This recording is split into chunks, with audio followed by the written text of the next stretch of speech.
এই উপায়ে আপনি যদি পশু মোটা তাজা করেন তাহলে আপনার সেই পশু ওষুধ বাদ দেওয়ার পরে যে আপনার পশু যে বেজে যাবে বা শুকিয়ে যাবে সেটা হবে না। এটা দীর্ঘস্থায়ী পদ্ধতি। যাত্রাপথে একটি ভেটের দোকানে একটি ব্যানার দিকে চোখ পড়লো। তো সেটাতে লেখা যে গরু মোটা তাজাকরণে স্কোয়ারের আয়োজন। তো একটি গরু মোটা তাজাকরণের পূর্ব শর্ত হচ্ছে গরুকে প্রথমে কৃমিমুক্ত করতে হবে, তারপরে গরুর ক্ষুধা রুচি ও হজম শক্তি বৃদ্ধি করতে হবে, সর্বশেষ হচ্ছে তারপরে গরুকে রেডি করার পরে তারপরে দৈহিক বৃদ্ধি ও মাংস উৎপাদন বৃদ্ধির জন্য ঔষধ কিংবা খাদ্য ব্যবহার করতে হবে।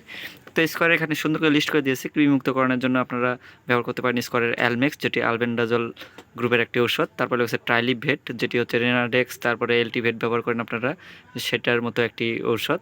এবং রয়েছে আইভার জলভেট, যেটি সাসপেনশন। আমার জানা মতে স্কোয়ারের এটাই একমাত্র আইভারমেকটিন সাসপেনশন যেটি পশুকে ডাইরেক্ট খাওয়ানো যায়।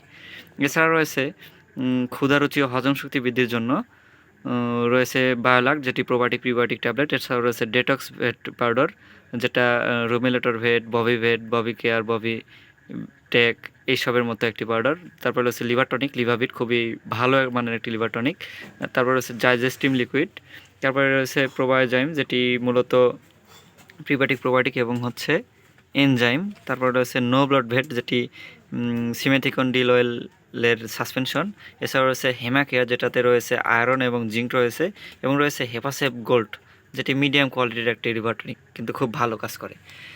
এইগুলো খাওয়ায় আপনার গরু যখন রুচি বৃদ্ধি হলো, গরুটা যখন খাবার হজম করার সক্ষমতা অর্জন করলো, তখন আপনারা সেটাকে ব্যবহার করতে পারেন। প্রথমে রয়েছে হাইগ্রো পাউডার, বাংলাদেশের আমি মনে করি দেশীয় কোম্পানির মধ্যে এটা হচ্ছে সেরা একটি ফ্যাট পাউডার। তারপরে হচ্ছে ডিবি ভিটামিন। হ্যাঁ, এই তো আমার এখানে হাতের কাছেই দেখতেছি ডিবি ভিটামিন, এটাই হচ্ছে সেই ডিবি ভিটামিন। হ্যাঁ, মাল্টিভিটামিন, সব ধরনের ভিটামিন রয়েছে। এছাড়া রয়েছে বুফসফেট, যেটি হচ্ছে আপনারা ব্যবহার করেন ক্যাটাফস, ক্যাটাসল যেগুলো ব্যবহার করেন সেটার মতো স্কোয়ারের ওদের সাইনোক্লোবালিন প্লাস বিউটাফসফেন একটি ইঞ্জেকশন। এছাড়া রয়েছে মাল্টিভিটভেট, যেটি এক্সিলেন্ট একটি ঔষধ। হ্যাঁ, মাল্টিভিটভেট, যেটিতে ভিটামিন বি কমপ্লেক্সের পাশাপাশি অন্যান্য ভিটামিনও রয়েছে। সবই ভালো, তবু এই এটার একটাই সমস্যা, একটু জ্বালা পড়া করে ইঞ্জেকশন দেওয়ার পর। তারপর হচ্ছে ক্যালভিট পি, যেটি ক্যালসিয়াম রেনাক্যালপি যে যেরকম সেরকম সমমাত্রার।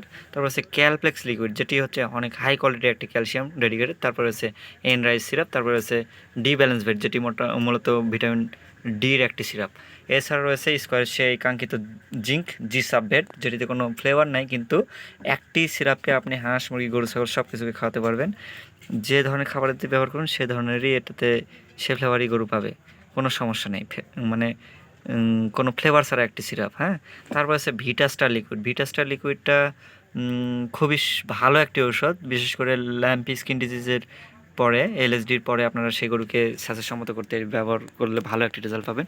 তো এই হচ্ছে ফর্মুলা। তবে ফর্মুলাটা খুব ভালো লাগছে, গরু মোটা তাজাকরণে স্কোয়ারের আয়োজন।